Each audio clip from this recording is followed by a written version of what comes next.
Thank you so much, Mr. President. It's my great joy to be with you here this evening. I know that we're at one of the great pivot points in your lives where you have been together for this 6 weeks learning and growing and becoming friends and working and thinking about things yet to come at home. And so we're at that place where this joyous moment of being together leads to that poignant moment of separating and going back to the places where you were born and where you have made your names and where you work and where you strive and where you mean to change the world. And so we're at that place and in a meeting where we have to get down to what is the takeaway. What is it that we really learned whilst we were here? What is it that we really must carry with us away from here? And so here we are, lawyers, doctors, social workers, journalists, filmmakers, teachers, peacemakers, diplomats, working on human rights, women's rights, girls' rights, voter education, climate change, rule of law, governance, gender equality, the rights of the disabled, reproductive health, reconciliation, open government, transparency, social justice, pastoralism, all these things. You could build whole worlds with the knowledge and understanding that's in this room, that's among you, that has grown up in your lives. How do we channel such energy?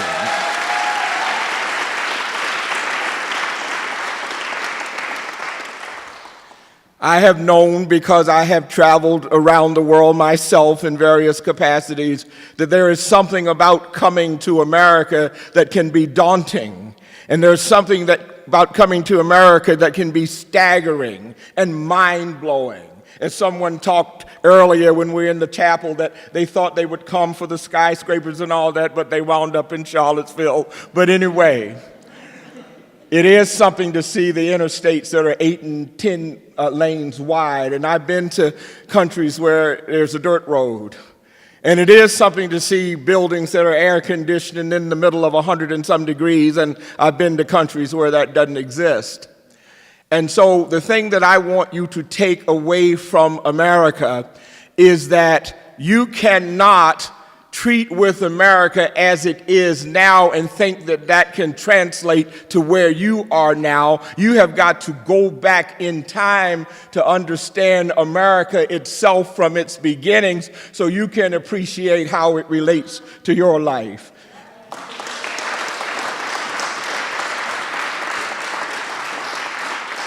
And because I know that message is important and a driver for you and what you've got to do, before I came over here to see you, I drove down to Jamestown.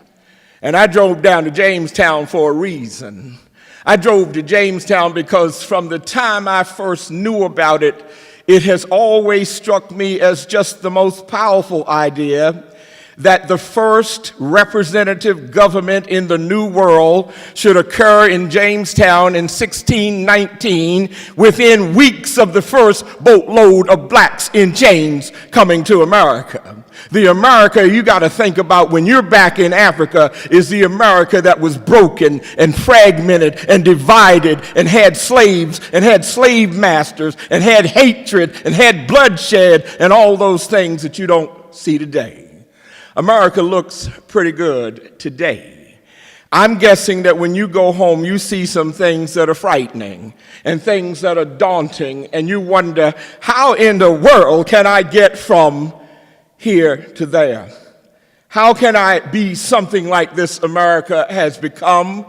And I'm here to tell you that it's about struggle.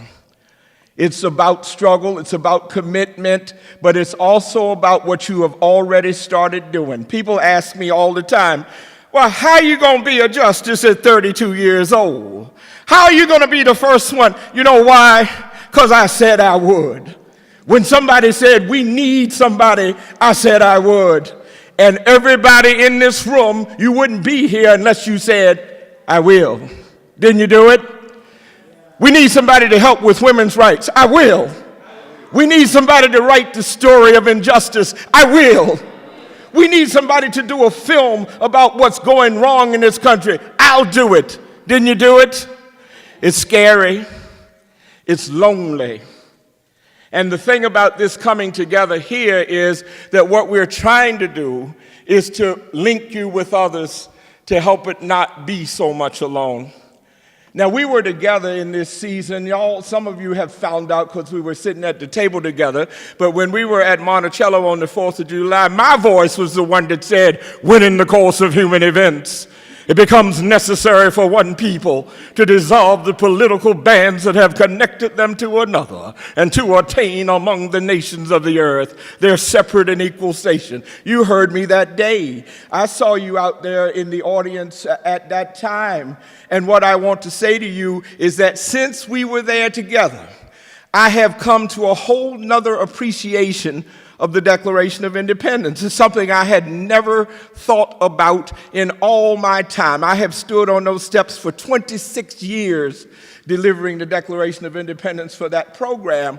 But I was watching Senator Cory Booker at the Democratic Convention talking about the nature of America, and he said something that just struck me, and I knew I had to tell you tonight.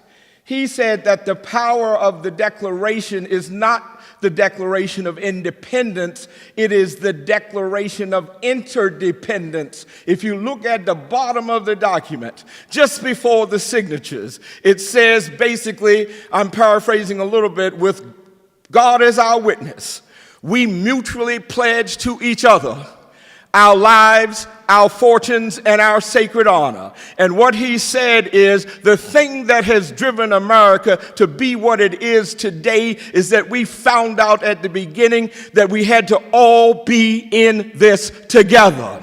We had to be in it to the blood. We had to be in it with our fortune. We had to be in it with our spirits. And when you go home, you're going to need to find some others to be in it with you, because you can't do it by yourself.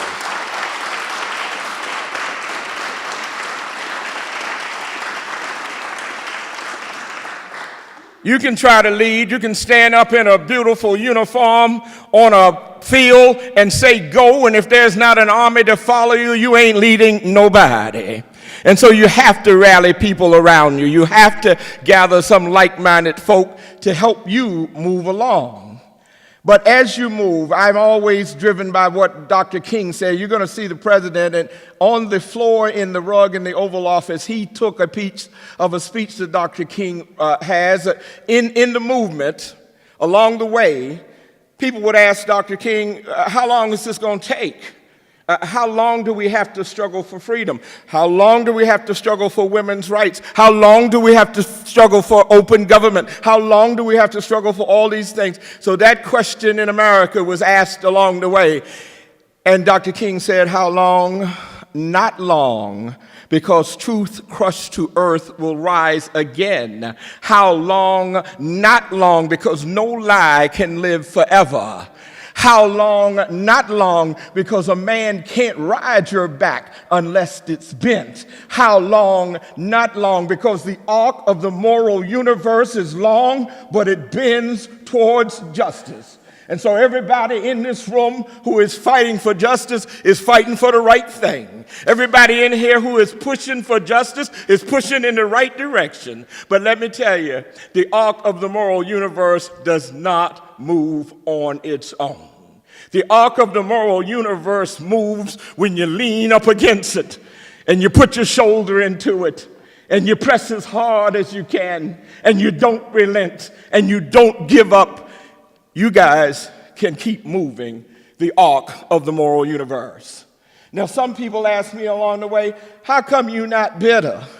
You had the hand-me-down books in the schools you went to. You went to the leaking schools and the ones that had no heat, and you had the inferior facilities. How come you're not bitter now that you're on the Supreme Court? And you know what I told them, and I hope it's something that you can find in your own lives? I had hope along the way. I didn't always have big, monumental hope. Sometimes I just had little hope. Sometimes the little project got done. Sometimes that one person got registered. Sometimes that one kid passed in the paper. Sometimes that one person in the audience stood up and said, I'll help. So along the way, it was hope. It was just a little hope. It was hope here. It was hope there. But then there was another part to this which I believe will be in your lives forever. It was the fact that I had something to do with creating that hope. I'm not the hope meister. I'm not saying that all the hope was focused on me. But when you're in the world and you're active in the world and you're striving in the world and you're pushing in the world and you see even the slightest change in the world, you can sit there and say, okay, it's happening. It's worth it. I'm doing it. I'm not going to give up. Even though you sit by yourself with your head in your hand sometime, think of Rodin's thinker, leaning over. How are we going to get through this? How are we going to get that one more dollar? How are we going to get that one more piece of food that we need to feed somebody? How are we going to make these things happen? And so in my life, I have seen the ark move. I'm born in legally segregated Virginia. It's even worse than that. I meet my daddy in the penitentiary because he was a violent felon, and he gets out and wants to beat my mama. I get a knife and say, you hit my mama again, I'll kill you. I come with the hand-me-down books and the grandparents and the neighbors helping to raise us, all those things. But then there were people along the way, like this organization, who says, come here, young man. I see good in you. I actually was walking down the street one day, I swear I was, and I had a long way to go because I had to go to the library, and I was way out somewhere in Norfolk, nowhere near downtown, and this old black man in this old beat-up car, he sees me walking down the street, and he said, young man, where you going? I said, I'm just trying to go downtown to get the book from the library. He said, young man, get in, I'm going to take you. I said, why are you going to do that? He says, I see good in you. That actually happened. It sounds like it can't be real, but that actually happened 50-some years ago. People can't see good in you if you have good in yourself, and I hope that all of you have good in you because it's so important for doing the things that we need to do in the world. And then I want you to be resilient. Now, sitting at the table, because we were here together, people got to hear some things, y'all. The rest of y'all haven't heard. But Helen Reevely, the wife of the president, we've been together a long time. She wanted me to tell y'all a story, and this is about resilience. When I was a little boy, my grandfather made me learn poetry. When I was 4 years old, he figured out I had this memory. So he teaches me a great poem called Thanatopsis, which I have been able to recite for 62 years now.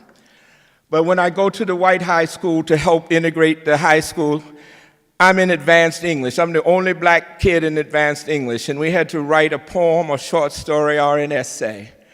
I write a poem. The teacher takes my poem and she throws it in my face, and she says, I reject this. I do not believe a colored child could write this. I recited that poem on stage at Carnegie Hall in a concert of my own poetry, and I recited the poem 2 times. It's the first poem I ever wrote. I was 17 years old. It's almost 50 years ago. You want to hear a baby in the middle of... You want to hear the voice of a baby in the middle of trying to desegregate a broken society? Out there by yourself, scared half to death in a room with nobody else who looks like you? This is my voice when I was 17. The poem is called The Morning. I said, the morning is a time for man to rise, review the things that formed his past, make all his disappointments and mistakes quite clear so they will be his last. The morning is a time for man to think of all the things to come, to plot, to plan, to try his best to be ahead when day is done. The morning is a time for man to dream of things not yet conceived, to gather his thoughts and ideas round the things that he alone believes. The morning is the time for man to rise and think and dream and see that all the world depends on men who, with thoughts of hope, the day begin. Will you take hope back to your countries in Africa?